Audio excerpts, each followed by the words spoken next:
Salam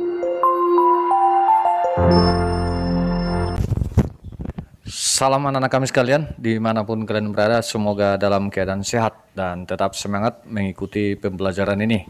Ketemu lagi dengan saya Seralpen Simanjuntak. Kali ini kita akan membahas materi ekonomi kelas 11. Materi ini merupakan materi lanjutan dari sebelumnya. Kita sudah membahas mengenai anggaran pendapatan belanja negara atau APBN. Kali ini kita fokus membahas anggaran pendapatan belanja daerah atau APBD.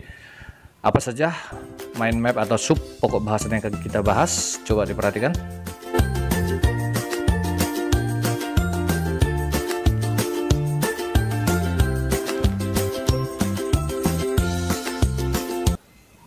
Baik anakku sekalian, kali ini kita akan membahas mengenai pengertian APBD, fungsi APBD, tujuan APBD, mekanisme penyusunan APBD, dan juga komponen daripada penerimaan maupun belanja APBD itu sendiri. Nah, mari kita ikuti satu persatu. Pertama kita lihat dulu apa sih yang dimaksud dengan APBD. Nah, APBD itu dapat diartikan menurut Permendagri ya, atau Peraturan Menteri Dalam Negeri Nomor 21 Tahun 2011. Di sini dikatakan bahwa APBD itu adalah rencana keuangan tahunan pemerintahan daerah yang dibahas dan disetujui oleh pemerintah daerah dan DPRD, serta ditetapkan dengan peraturan daerah. Nah, itu pengertian APBD. Nah, dapat kita simpulkan bahwa APBD ini nanti dikeluarkan setiap tahun, yang mana APBD ini akan mencerminkan dua, yaitu pendapatan dan juga pengeluaran daerah. Nah, daerah yang dimaksud di sini ada dua. Ada daerah tingkat 2, berarti kalau dikatakan daerah tingkat 2 berarti ada kabupaten dan kota ya. Nah, kalau tingkat 1 berarti ada daerah provinsi. Nah, begitu. Kemudian kita masuk fungsi daripada APBD. Ini sama halnya seperti fungsi APBN ya. Yang pertama ada fungsi otorisasi APBD. Nah, ini otorisasi artinya pemberian kekuasaan ya pada pihak yang berwenang untuk melaksanakan anggaran pendapatan, belanja, dan pembiayaan sesuai APBD yang dibuat. Yang kedua ada fungsi perencanaan ya. Namanya perencanaan berarti ini menjadi sebuah pedoman bagi manajemen di dalam hal merencanakan sebuah aktivitas ataupun kegiatan pada tahun yang bersangkutan. Yang ketiga ada fungsi pengawasan. Nah, jadi APBD ini juga memiliki fungsi pengawasan, menjadi sebuah pedoman untuk bisa menilai ya. Namanya pengawasan berarti dapat menilai apakah aktivitas penyelenggaraan pemerintah daerah itu sesuai dengan ketentuan yang ditetapkan. Nah, kemudian berikutnya adalah fungsi alokasi. Nah, alokasi berarti di sini adalah menciptakan lapangan kerja maupun mengurangi pengangguran di daerah serta meningkatkan efisiensi serta efektivitas perekonomian. Nah, jadi APBD ini nanti akan menunjukkan alokasi pembangunan diarahkan kemana saja. Selanjutnya ada fungsi distribusi. Fungsi distribusi dapat kita artikan sebenarnya pendapatan atau penerimaan paling besar dari daerah nanti tentu dari pajak ya atau uang rakyat gitu. Nah, oleh sebab itu maka uang rakyat juga harus dikembalikan kepada rakyat untuk memakmurkan dan mensejahterakan rakyat di daerah yang bersangkutan. Itu artinya ya. Nah, berarti distribusi bisa dapat kita artikan sebagai pemerataan pendapatan. Kemudian fungsi stabilisasi APBD. Nah, ini juga sebagai menstabilkan perekonomian baik itu antara produksi, konsumsi, dan distribusi di suatu daerah. Kemudian tujuan APBD itu yang pertama tentu membantu pemerintah daerah ya.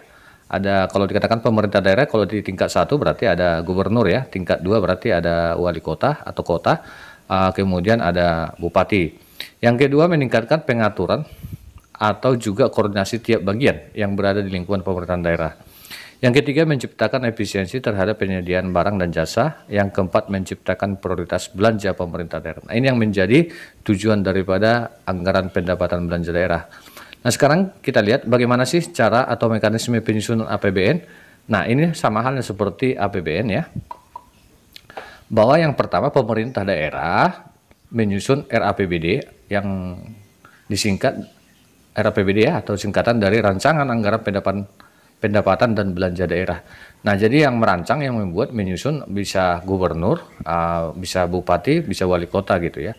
Nah, kemudian RAPBD itu akan diserahkan kepada DPRD untuk dirapatkan, maka nanti RAPBD itu tersebut bisa disetujui dan bisa juga tidak. Nah, jika DPRD itu memutuskan untuk menyetujui RAPBD, maka RAPBD akan disahkan menjadi APBD melalui peraturan daerah nantinya ya. APBD ditetapkan dengan peraturan daerah paling lambat 1 bulan setelah APBN disahkan, maksudnya APBN pusat ya. Nah, kemudian yang kelima, perubahan APBD ditetapkan dengan peraturan daerah paling lambat 3 bulan sebelum berakhirnya anggaran. Yang terakhir, APBD yang telah ditetapkan dengan peraturan daerah disampaikan kembali bisa ke gubernur, bisa ke wali kota ataupun ke bupati. Nah, ini dan kepada presiden ya. Nah, ini juga hati-hati, dan kepada presiden itu melalui Mendagri atau Menteri Dalam Negeri bagi pemerintah provinsi tapi ya. Nah, ini dia mekanismenya. Kemudian kita lanjut. Di sini anak-anak kami dapat lihat komponen-komponen penerimaan dan juga pendapatan. Yang pertama kita bahas dulu sumber-sumber penerimaan daerah. Nah, penerimaan daerah itu ada beberapa penerimaan yang misalnya pendapatan asli daerah atau disingkat dengan PAD ya. Contoh daripada pendapatan asli daerah itu ada pajak daerah, ada retribusi daerah, ada hasil pengelolaan kekayaan daerah yang dipisahkan ya, dan lainnya ya, yang dimaksud dalam pendapatan pendapatan asli daerah yang sah. Nah, di situ ada pajak daerah. Jadi contoh pajak daerah ada pajak iklan PKP, pajak kendaraan bermotor ya. Kemudian ada juga pajak tontonan, ada juga pajak reklame atau pajak hotel begitu ya. Nah, kemudian ada juga dana perimbangan. Dana perimbangan ini terdiri dari dana bagi hasil pajak ya. Nah, kemudian dana alokasi umum atau DAU, dan juga adalah DAK. Nah, jadi kalau di APBN, dana alokasi umum khusus ini menjadi pengeluaran. Nah, di daerah maka ini menjadi pendapatan. Kemudian lain-lain pendapatan daerah yang sah, contohnya ada hibah ya, dana darurat, nah, kemudian dana bagi hasil pajak, dana penyesuaian atau otonomi khusus, kemudian ada juga bantuan keuangan dari provinsi misalnya kepada Pemda atau kabupaten gitu ya, dan lainnya. Sementara untuk belanja, ya ada belanja tidak langsung dan ada belanja langsung. Nah, contoh belanja tidak langsung itu ada belanja pegawai, belanja bunga, belanja subsidi, belanja hibah, belanja bantuan sosial, belanja bagi hasil.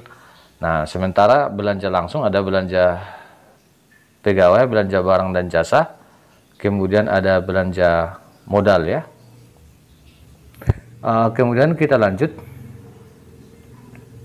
Nah, di sini dapat anak kalian perhatikan bagaimana contoh tabel daripada penyusunan APBD itu ya. Nah, di sini dapat kalian bandingkan antara APBD tahun 2011, 2012, 2013. Ini hanya contoh saja ya. Nah, begini cara penyusunannya. Jadi sama halnya seperti penyusunan APBN ya, Nak ya. Oke, kita lanjut. Sekarang kita bahas pengaruh APBD terhadap pembangunan ekonomi. Nah, pengaruhnya ada beberapa di sini. Nah, yang pertama, dampak dari pengelolaan APBD ini tentu mempengaruhi perekonomian yang dimiliki. Nah, kesejahteraan masyarakat yang ada di daerah. Yang kedua, nanti mampu mereduksi tingkat kemiskinan yang ada di suatu daerah secara signifikan ya. Kemudian mempengaruhi terhadap pengangguran, juga penanggulangan ya. Pengurangan atau penanggulangan masalah pengangguran ya. Itu maksudnya. Nomor 4, mempengaruhi tingkat pertumbuhan ekonominya secara signifikan melalui alokasi APBD. Nah, itu pengaruh daripada APBD terhadap pembangunan ekonomi. Saya rasa itu materi kita kali ini. Kita akan ketemu di materi berikutnya. Kita masuk bab baru nanti mengenai perpajakan. Demikian dari Serlapen, semoga bermanfaat.